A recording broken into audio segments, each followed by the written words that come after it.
平時其實自己都好中意烤肉食嘅，跟住覺得呢個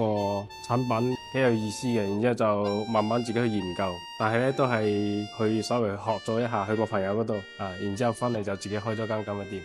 牛肉咧係帶好多油脂嘅，先收好啲油脂，切晒佢，咁就變成一個瘦嘅肉，跟住我哋就去醃製佢，醃製完之後咧，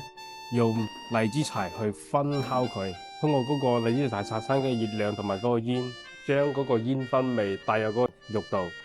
熏完咗之後咧，我哋就用紙同埋錫紙包住佢，咁樣去繼續烤第二個過程，烤到佢嘅肉全部軟爛晒，咁就可以出得爐啦。呢個就係美式嘅德克薩斯烤法。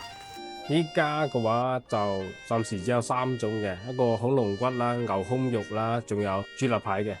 我哋呢個牛肉表面有一層黑色嘅呢，其實唔係燒燶咗，而係黑胡椒同埋我哋啲醃料經過煙燻之後嘅效果，係可以食嘅。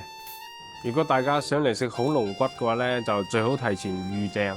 因為量比較少，買晒就冇啦。大家對我哋呢個美式煙燻烤肉感興趣嘅話呢，歡迎大家過嚟試一下。